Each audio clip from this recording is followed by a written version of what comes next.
শুভ সকাল। নমস্কার। মায়ের সকল ভক্ত সন্তানদের মায়ের গৃহ মন্দিরে স্বাগত জানাই। বড়দেরকে জানাই ভক্তিপূর্ণ প্রণাম, ছোটদেরকে জানাই প্রাণ ভরা ভালোবাসা, আন্তরিক শুভেচ্ছা। পূর্ণ প্রভাতে আজ গুরু বন্দনা দিয়ে শুরু করছি। নারায়ণ সুক্তম। ওম শ্রী গুরুভ্যো নমঃ।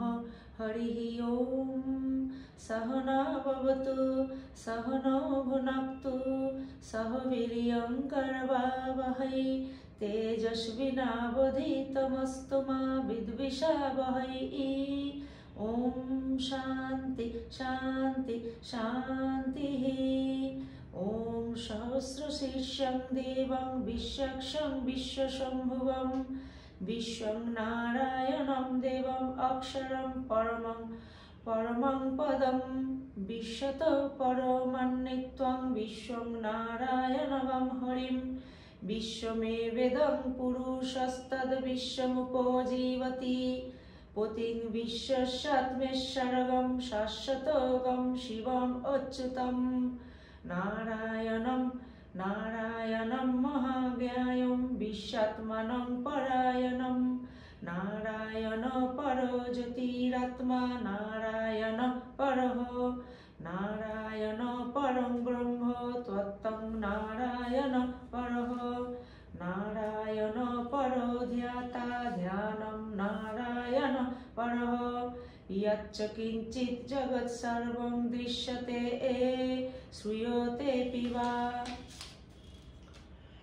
अन्तर्बहिश्च तत्सर्वं व्याप्तो नारायण स्थितः अनन्तम् अव्ययं कविगं समुद्रहन्तं विश्वशम्भुवं पद्मकोशपतिकाशगं हृदयं च पदमुखम् अधोनिष्ठावितस्तान्ते नाभ्यमुपरि तिष्ठति ज्वालामालाकुलं भाति विश्वसायतनं महत् शान्ततोगं शिलाविस्तूलं वत्याकोशसन्निभं तस्यान्ते सुशिरोगं सूक्ष्मं तस्मिन् सर्वं प्रतिष्ठितं तस्य मध्ये महान् अग्निर्विश्यार्चि विश्वतमुखः सोऽग्रो भुग्विभजन्तिष्ठन्नहारो मजरः कविः तीर्जगूर्ध्वम् अधश्चायि रश्मयस्तस्य सन्तता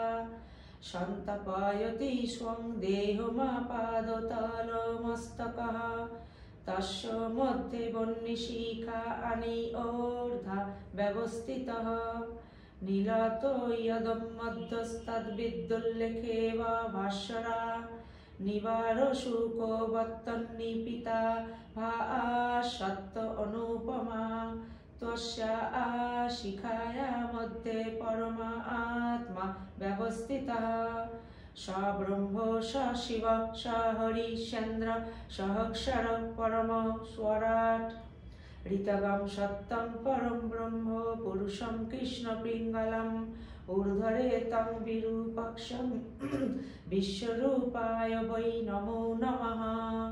ॐ नारायणाय विद्महे वासुदेवाय धीमहि तन्नो विष्णु प्रचोदयात्।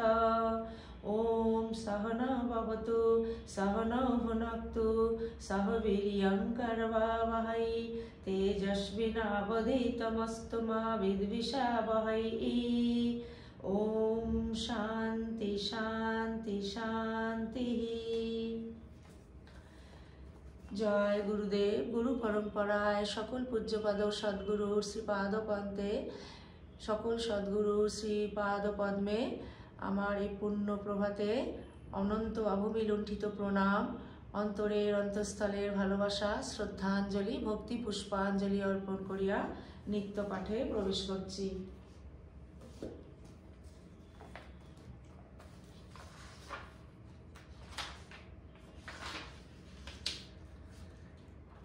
আগের মঙ্গলবারে আমি প্রভু শ্রীরামের অনুধ্যান মহাপবিত্র গ্রন্থবাণী থেকে সুন্দরকাণ্ড পর্বের ত্রিজটার স্বপ্ন এই অংশ থেকে পাঠ করেছিলাম।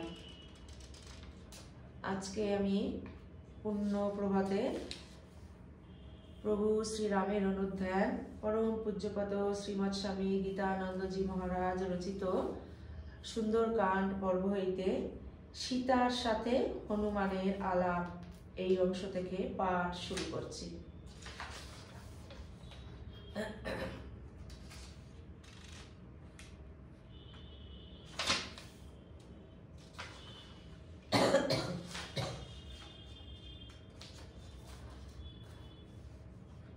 ओम स्थापकाय च धर्मस्य सर्वधर्मस्वरूपिणे अवतारवरिष्ठाय रामकृष्णाय ते नमः।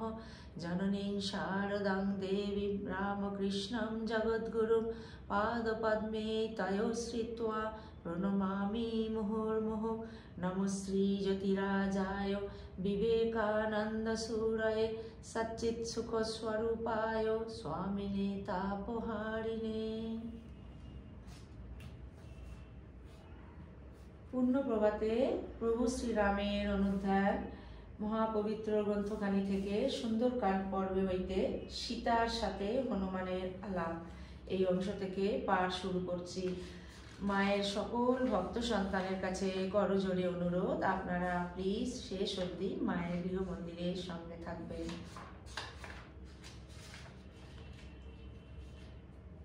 সীতার সাথে হনুমানের আলাপ। এদিকে কপি শ্রেষ্ঠ হনুমান রাক্ষসীদের তাড়না, সীতার বিলাপ, ত্রিজটার স্বপ্নকথা সবই গাছের উপর থেকে মনোযোগ দিয়ে শুনছিলেন। হনুমান ভাবলেন, যার খোঁজে হাজার হাজার বানর চারিদিকে পাঠানো হয়েছে, আজ আমি তার দর্শন পেলাম। গুপ্তভাবে লঙ্কাপুরীতে থেকে রাবণের ঐশ্বর্য, শক্তি ও প্রভাব দেখলাম। এখন কিষ্কিন্ধায় ফিরে যাবার আগে সীতাকে আশ্বস্ত করা আমার কর্তব্য, কারণ তাকে সান্ত্বনা দিয়ে না গেলে তিনি এখান থেকে উদ্ধারের কোনো উপায় না দেখে প্রাণত্যাগ করতে পারেন। তাছাড়া কিষ্কিন্ধায় ফিরে গেলে রাম যখন আমায় জিজ্ঞাসা করবেন সীতা আমায় কি বলেছেন, তখন আমি কি উত্তর দেব? রাক্ষসীদের সামনে সীতার সাথে কথা বলা উচিত নয়, সুতরাং রাক্ষসীরা একটু অসতর্ক হলে এই রাত্রি শেষেই সীতার সাথে দেখা করব। হনুমান ভাবছেন, আমি অতি ক্ষুদ্রকায় বানর হলেও সংস্কৃত ভাষাতেই সীতার সাথে কথা বলবো, কিন্তু সংস্কৃতে কথা বললে তিনি আমায় রাবণ মনে করে ভয় পেয়ে চিৎকার করতে পারেন। সীতার চিৎকারে রাক্ষসেরা অস্ত্র শস্ত্র নিয়ে ছুটে এসে আমাকে বধ অথবা বন্দি করতে চেষ্টা করবে। রাক্ষসদের সাথে যুদ্ধে আমি হাজার হাজার রাক্ষস বধ করতে পারি, কিন্তু যুদ্ধে পরিশ্রান্ত হলে সাগরের পরপারে ফিরে যেতে হয়তো পারবো না। আর আমি যুদ্ধে নিহত হলে এই শত যোজন বিস্তৃত সাগর পার হবার মতো আর কাউকে দেখছি না। সীতা সমুদ্র বেষ্টিত রাক্ষসী পরিবৃত এই গুপ্ত প্রদেশে রয়েছে। হিংস্র রাক্ষসেরা যদি তাকে হত্যা করে তবে রাম ও সুগ্রীবের কাজ বিপন্ন হবে। সীতার সাথে কথা বললে এই সব গুরুতর বিপদের সম্ভাবনা রয়েছে, কিন্তু কথা না বলে গেলে তার মৃত্যু হতে পারে। হনুমান ভাবছেন, কি উপায় অবলম্বন করলে কার্যসিদ্ধ হবে, ব্যাকুলতা দূর হবে আর আমার লঙ্কায় আসাও সার্থক হবে। হনুমান স্থির করলেন, সীতার সাথে আমার কথা বলতেই হবে। রাম গত প্রাণা, সীতার অলক্ষ্যে রামের গুণকীর্তন করলে সীতা ভয় পাবে না। এইভাবে চিন্তা করে মহামতি হনুমান অতি মধুর স্বরে রাম কথা গান করতে লাগলেন। ইক্ষ্বাকু বংশে দশরথ নামে এক মহাযশস্বী রাজা ছিলেন। তার জ্যেষ্ঠ পুত্র রাম মহাধনুর্ধর, প্রজা এবং রাজপরিবারের সকলের অত্যন্ত প্রিয়। তবুও নিয়তির বিধানে পিতার আদেশে রাম তার ভাই এবং স্ত্রীর সাথে বনে এসে বাস করতে লাগলেন। রাক্ষসরাজ রাবণ মায়া মৃগের ছল করে সীতাকে অপহরণ করেছেন। সীতার অন্বেষণের জন্য রাম বানর শ্রেষ্ঠ সুগ্রীবের সাথে মিত্রতা করেন। চারিদিকে সীতার খোঁজে বানর সৈন্য পাঠানো হলো। গৃধ্ররাজ জটায়ুর ভাই সম্পাতির উপদেশে আমি সীতার অন্বেষণে শত যোজন বিস্তৃত সাগর লঙ্ঘন করে এখানে এসেছি। রঘুপতি রামের কাছে সীতার যে বর্ণনা শুনেছি তাতে মনে হচ্ছে এখানে তাঁরই দর্শন পেয়েছি। হনুমানের কথা শুনে সীতা অত্যন্ত বিস্মিত হয়ে সিংসপা বৃক্ষের দিকে তাকিয়ে দেখলেন যে আরক্ত বর্ণ শ্বেত বস্ত্র পরিহিত হনুমান বৃক্ষ শাখায় আচ্ছাদিত হয়ে বসে আছেন। পবন নন্দন হনুমান তখন বৃক্ষ শাখা থেকে কিছুটা নেমে সীতাকে প্রণাম করে বললেন, এই অনিন্দিতে, আপনি কে? আপনার চোখ থেকে শোকাশ্রু ঝরছে কেন? আপনার রোদন, পৃথিবীতে অবস্থান এবং শরীরে রাজ চিহ্ন দেখে মনে হচ্ছে আপনি স্বর্গের কোনো দেবী নন। লক্ষণ দেখে মনে হচ্ছে আপনি কোনো রাজকন্যা এবং রাজমহর্ষি। আপনি যদি জন্মস্থান থেকে রাবণ কর্তৃক অপহৃতা সীতা হয়ে থাকেন তাহলে আমার কথার উত্তর দিন। রামের নাম শুনে সীতা আনন্দিত হয়ে বললেন, আমি রাজা জনকের কন্যা, দশরথের পুত্রবধূ, রামের ধর্মপত্নী। আমার নাম সীতা। শ্বশুরালয়ে 12 বছর রামের অন্তঃপুরে পরম সুখে বাস করেছি। ত্রয়োদশ বর্ষে রাজা দশরথ রামকে যৌবরাজ্যে অভিষিক্ত করতে চাইলে রামের বিমাতা কইকেয়ী দশরথকে তাঁর পূর্ব প্রতিজ্ঞার কথা স্মরণ করিয়ে বললেন, যদি সত্য রক্ষা করতে চান তবে রাম বনে গমন করুক। পিতার সত্য রক্ষার জন্য রাম অভিষেক ত্যাগ করে আমাকে নিজের জননীর কাছে রেখে বনে যেতে প্রস্তুত হলেন। রামকে ছেড়ে স্বর্গবাস আমার কাম্য নয়, সুতরাং তার সাথে আমি বনে এলাম। সুমিত্রানন্দন লক্ষ্মণও রামের অনুগামী হলো। দণ্ডকারণ্যে থাকার সময় দুরাত্মা রাবণ আমায় হরণ করে। সেই রাবণ আমায় আরও 2 মাস সময় দিয়েছে। এই 2 মাসের পর সে আমায় হত্যা করবে। সীতার দুঃখের কথা শুনে হনুমান তাকে সান্ত্বনা দিয়ে বললেন, হে দেবী, আমি রামের দূত, তাঁর আদেশে এখানে এসেছি। রাম কুশলে আছেন, তিনি আপনার কুশল জানতে চান। শোক সন্তপ্ত লক্ষ্মণ আপনার চরণে প্রণাম জানাচ্ছেন। সীতা ও হনুমান দুজনেই কথাবার্তায় খুশি হয়ে পরস্পরকে বিশ্বাস করতে লাগলেন।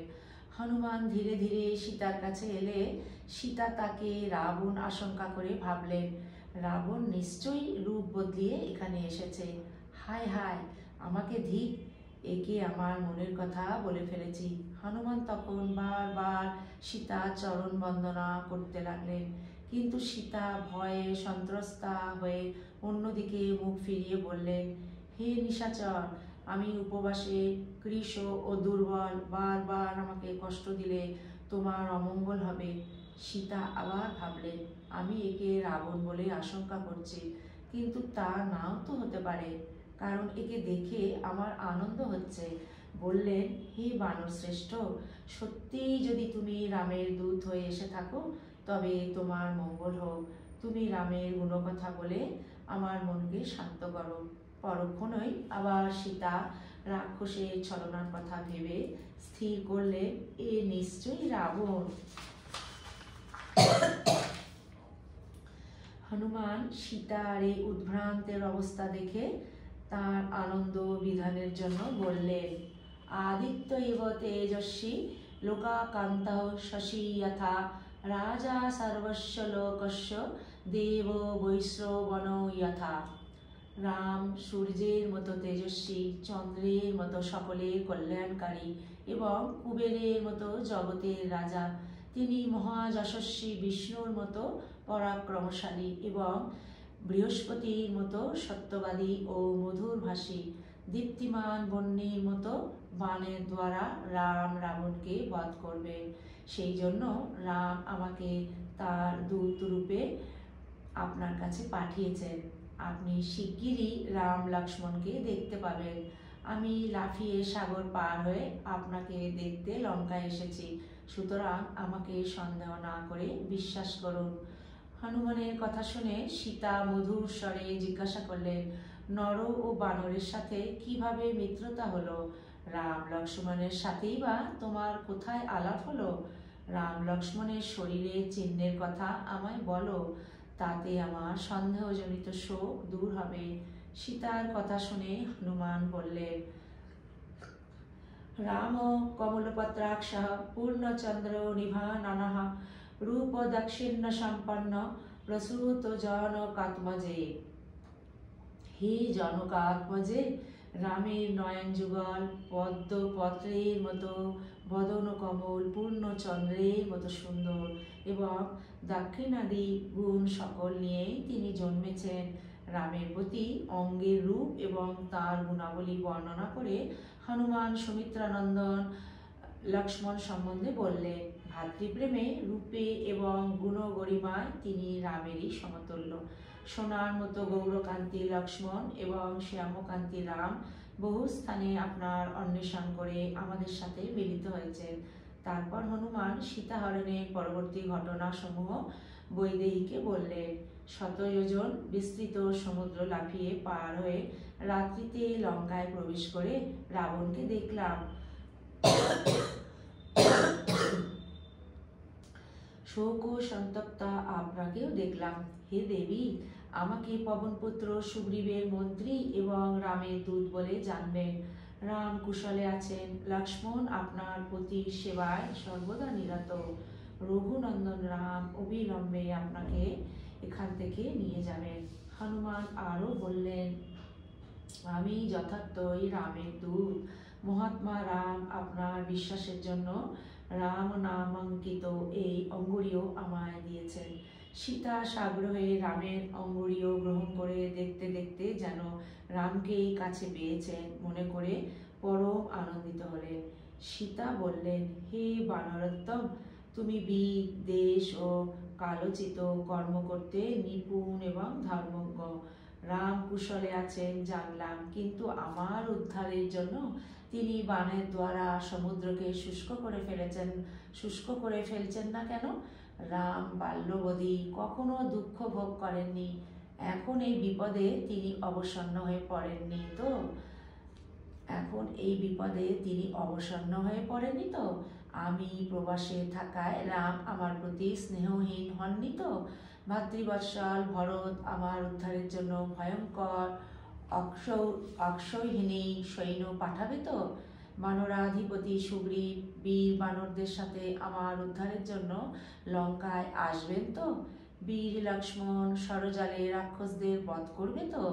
আমি কি দেখতে পাবো রামের অস্ত্রাঘাতে রাবণ সবান্ধব নিহত হয়েছে? হে দূত, আমার বিরহে রামের সুন্দর মুখ কি শুকিয়ে গেছে? আমার মতো স্নেহের পাত্রী রামের আর কেউ নেই। সীতার কথা শুনে হনুমান বললেন, আপনি যে এখানে আছেন রাম তা জানেন না। আমার কাছে আপনার সংবাদ পেয়েই তিনি বিরাট বানর সৈন্য নিয়ে এখানে এসে সারাঘাতে লঙ্কাপুরী রাক্ষস শূন্য করবেন। আপনার অদর্শনে রাম শোকে বিহ্বল হয়ে আছে।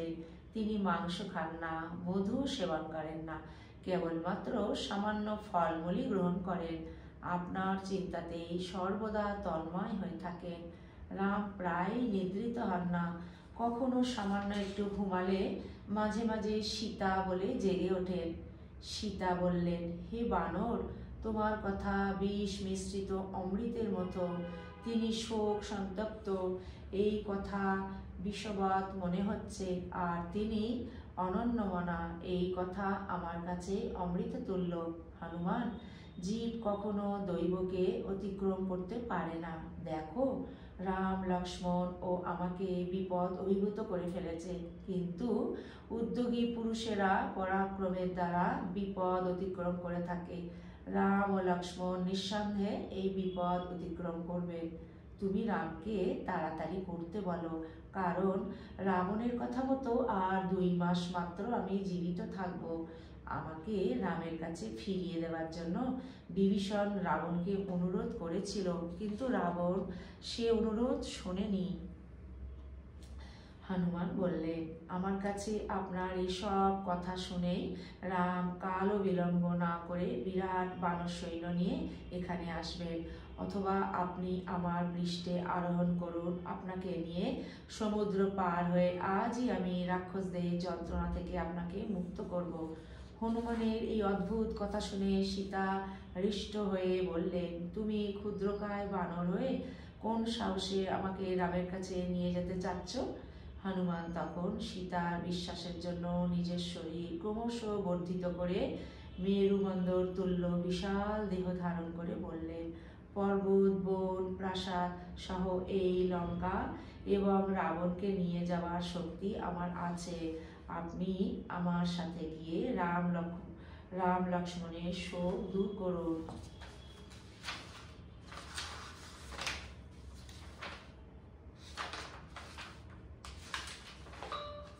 সীতা বললেন, তোমার বল, বুদ্ধি, তেজ আমি প্রত্যক্ষ করলাম। আমাকে তুমি নিয়ে যেতে পারো, তাও বিশ্বাস করি। কিন্তু তুমি যখন প্রবল বেগে আকাশ পথে যাবে, তখন তোমার পিঠ থেকে আমি সমুদ্রে পড়ে যেতে পারি। আমাকে নিয়ে যেতে দেখে রাক্ষসেরা অস্ত্রশস্ত্র নিয়ে তোমায় আক্রমণ করবে। তুমি একাকী, নিরস্ত্র এবং আকাশচারী, কি করে আমায় রক্ষা করবে? তুমি যদি সমস্ত রাক্ষসদের বধও করো, তবুও রাম আমাকে উদ্ধার করতে পারলেন না বলে তার বদনাম হবে। তাছাড়া রাম ব্যতীত অপর কোনো পুরুষকে আমি স্পর্শ করতে চাই না। রাবণ অবশ্য আমায় স্পর্শ করেছিল, কিন্তু তখন আমি অসহায়, বিবশ ছিলাম। তাই বলছি, রাম যদি এখানে এসে রাক্ষসদের সাথে রাবণকে বিনাশ করে আমাকে নিয়ে যান, তবেই তার উপযুক্ত কাজ করা হবে। হে কবি শ্রেষ্ঠ, তুমি লক্ষ্মণের সাথে আমার প্রিয়তম রাম এবং বানররাজ সুগ্রীবকে এখানে নিয়ে এসো। সীতার কথা শুনে হনুমান খুশি হয়ে বললেন, আপনার কথা খুবই যুক্তিপূর্ণ। মহাত্মা রামের ভার্যা ছাড়া এই ঘোর বিপদে অপরকে এই রকম কথা বলতে পারে। আপনি যদি আমার সাথে না যান, তবে রাম যাতে জানতে পারেন যে আমি সত্যিই আপনার সাথে দেখা করেছি, সেই রকম কোনো অভিজ্ঞান, কোনো চিহ্নাদি আমায় দিন। হনুমানের কথা শুনে সীতা বাষ্পরুদ্ধ কণ্ঠে ধীরে ধীরে বললেন, চিত্রকূট পর্বতের পাদদেশে যা ঘটেছিল, আমার প্রিয়তমকে তুমি সেই শ্রেষ্ঠ অভিজ্ঞান বলবে। একদিন চিত্রকূট পর্বতে বহুক্ষণ বিহার করে শ্রান্ত হয়ে বসেছিলাম। সেই সময় একটি কাক, ইন্দ্রপুত্র জয়ন্ত, চক্ষুপুর দ্বারা আমার স্তনে আঘাত করে। আমি ঢিল মেরে কাককে তাড়াতে চাইলেও কাক সেই স্থান থেকে সরছিল না। তখন আমি রাগ করে কাপড় শক্ত করে পরবার জন্য আকর্ষণ করলে আমায় বসন স্খলিত হয়। তুমি তা দেখে হেসেছিলে। এতে আমি লজ্জিতা ও ক্রুদ্ধা হয়ে এবং কাক কর্তৃক আহত হয়ে তোমার কাছে গিয়ে তোমার কোলে শুয়ে ঘুমিয়ে পড়েছিলাম। সেই কাক আবার উড়ে এসে আমাকে ক্ষতবিক্ষত করলো। তুমি তখন ক্রুদ্ধ হয়ে একটি কুশ মন্ত্রপুত করে ব্রহ্মাস্ত্রের মতো কাকের প্রতি নিক্ষেপ করলে।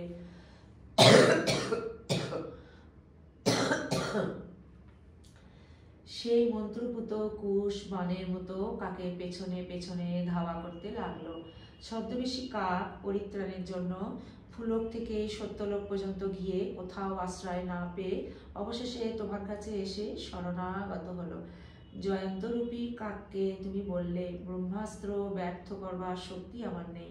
তখন সেই বাণ কাকের একটা চক্ষু নষ্ট করলো। কাক তখন তোমায় প্রণাম করে চলে গেল। হে রাম, তুমি আমার জন্য সামান্য কাকের প্রতি ব্রহ্মাস্ত্র নিক্ষেপ করেছিলে, কিন্তু যে রাক্ষস তোমার ভার্যাকে অপহরণ করলো, তাকে তুমি কেন ক্ষমা করছো? সীতার কথা শুনে হনুমান বললেন, আপনার বিরহে রাম ও লক্ষ্মণ শোকে বিহ্বল হয়ে পড়েছেন। আমার কাছে আপনার সংবাদ পেয়েই তারা রাক্ষসকুল ধ্বংস করবে। রাম ও লক্ষ্মণকে আপনার কি বার্তা দেব, তা বলুন। সীতা বললেন, তুমি আমার প্রতিনিধি হয়ে রামের কুশল জিজ্ঞাসা করে তাকে আমার প্রণাম জানাবে। লক্ষ্মণের কথায় সীতা বললেন, যিনি পৃথিবীর দুর্লভ ঐশ্বর্য এবং ভোগ সুখ বিসর্জন দিয়ে রামকে রক্ষা করতে বনে এসেছেন, সেই প্রিয় দর্শন লক্ষ্মণকে আমার কথা বলবে।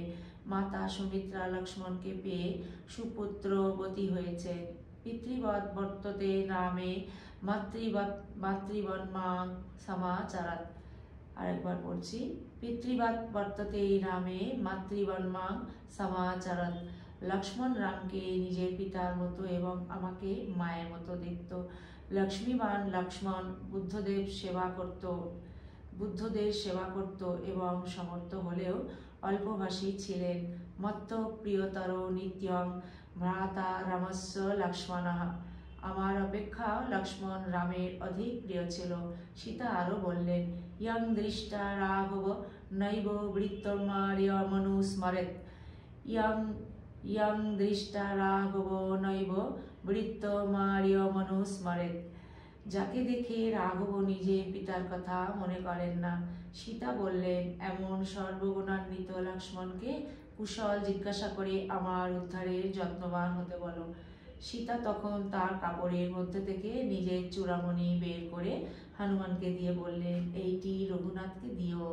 হনুমান সেই চূড়ামণি গ্রহণ করে সীতাকে প্রণাম ও প্রদক্ষিণ করে মনে মনে রাম লক্ষ্মণকে স্মরণ করলেন। সীতা বললেন, এই অভিজ্ঞান রামের বিশেষ পরিচিত। এইটি দেখলে তিনি আমাকে, আমার জননীকে এবং রাজা দশরথকে স্মরণ করবেন, কারণ আমার বিবাহের সময় আমার জননী রাজা দশরথের সামনে আমাকে এইটি দিয়েছিলেন। হে শত্রুদমন মহাবীর, তুমি যদি এখানে কোনো নির্জন স্থানে একটা দিন থাকো, তবে তোমার সান্নিধ্যে অল্প সময়ের জন্য আমি মহাশোক থেকে মুক্ত থাকব। আমার সন্দেহ হচ্ছে রাম লক্ষ্মণ কি করে বানর সৈন্য নিয়ে এই দুস্তর সাগর পার হবেন। রাম যদি সসৈন্যে সাগর পার হয়ে এখানে এসে রাবণকে বধ করে আমাকে নিয়ে যান, তবেই তা রামের উপযুক্ত কাজ হবে। হনুমান সীতাকে আশ্বস্ত করে বললেন, বানর ও ভল্লুক সৈন্যের অধিপতি সুগ্রীব আপনার উদ্ধারে দৃঢ় নিশ্চয়। সুগ্রীবের সৈন্যদলে বহু বানর রয়েছে, যারা সকলেই আমার চেয়ে বেশি বলবান। সুতরাং আপনি শোক ত্যাগ করুন। বানর ইউথপতিরা এক লাফেই লঙ্কায় এসে যাবে, আর রাম লক্ষ্মণ আমার পিঠে চড়ে চন্দ্র ও সূর্যের মতো আপনার সামনে আসবেন। রাম ও লক্ষ্মণের মতো শক্তিমান আর কেউ নেই এখানে, আপনাকে আর বেশি দিন থাকতে হবে না। হনুমান সীতাকে প্রণাম করে যাবার জন্য প্রস্তুত হলে সীতা বললেন, তোমার সুমিষ্ট কথা শুনে আমি অত্যন্ত আনন্দিত হয়েছি। রাম লক্ষ্মণ সুগ্রীব ও অমাত্যগণদের আমার হয়ে কুশল জিজ্ঞাসা করবে। আমি যাতে শিগগির রামকে স্পর্শ করতে পারি, তুমি তার ব্যবস্থা করো। ওম শান্তি শান্তি শান্তি। হরি ওম।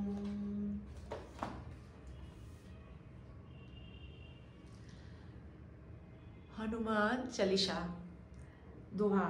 শ্রী গুরু চরণ সরোজ রাজ নিজ মন মুকুর সুধারি, বরণ রঘুবর বিমল যশ জয় যোদায়ক ফলচারী, বুদ্ধিহীন তনু জনক সুমর পবন কুমার, বল বুদ্ধি বিদ্যা দেহময় হুরহু কলেশ বিকার, ধ্যানম অতুলিত বলধামং স্বর্ণ শৈলাবদেহম, দনুজ বন কৃষণম জ্ঞানিনা অগ্রগণ্যম, সকল গুণ নিধানম বানরানামদিশম, রঘুপতি প্রিয় ভক্তম বাত জাতম নমামি, গোষ্পদীকৃত বারসিং মশকীকৃত রাক্ষসম, রামায়ণম মহামাল রত্নম বন্দে নীলাত্মজম, यत्र यत्र रघुनाथ कीर्तनं तत्र तत्र कृतमस्तकाञ्जलिं, बाष्पवारि परिपूर्णलोचनं मारुतिं नमत राक्षसान्तकं, मनोजवं मारुततुल्यवेगं जितेन्द्रियं बुद्धिमतां वरिष्ठं, वातात्मजं वानरयोतमुखं, श्रीरामदूतं शिरसा नमामि।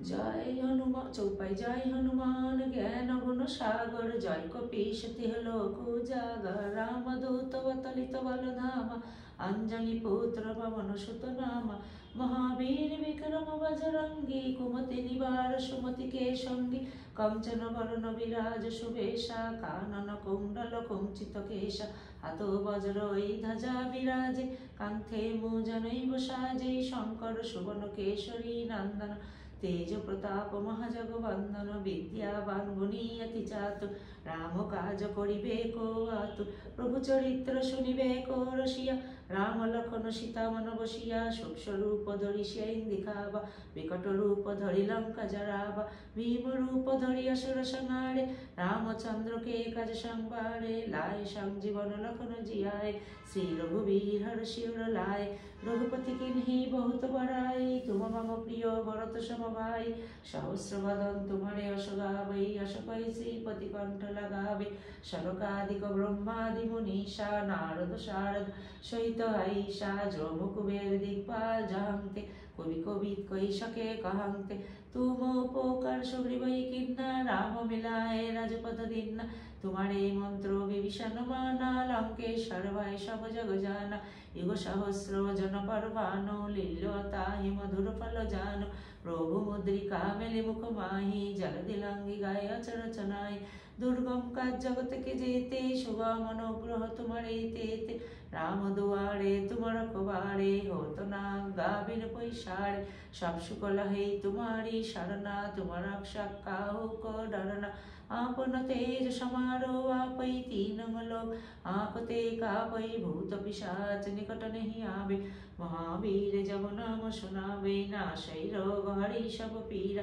जपत निरंतर हनुमत वीरा संकट से हनुमान छुड़ावे मन क्रम वचन ध्यान जो लावे सब पर राम तपस्वी राजा तिनके काज सकल तुम साजा और मनोरथ जो कोई लावे तसु अमित जीवन फल पावे चार जुग प्रताप तुम्हारा হয় প্রসিদ্ধ জগত জিয়ারা সাধু সন্তকে তুম রখবারে অসুর নিকান্দন রাম দুলারে অষ্ট সিদ্ধি নবনিধিকে দাতা অসবর দীন জানকী মাতা রাম রসায়ন তোমারে পাশা সদা রহ রঘুপতি के दासा तुम्हारे भजन राम को पावे जन्म जन्म के दुख बिसरावे अंतकाल रघुपति पुर जाई जन्म जन्म हरि भक्त काई और देवता चेतन धराई हनुमत से सर्व सुख करई संकट कटई मिटे सब पीरा जो सुमिरै हनुमत बलबीरा जय जय जय हनुमान गोसाई कृपा करो गुरुदेव की नाई जो शतबार पाठ करे कोई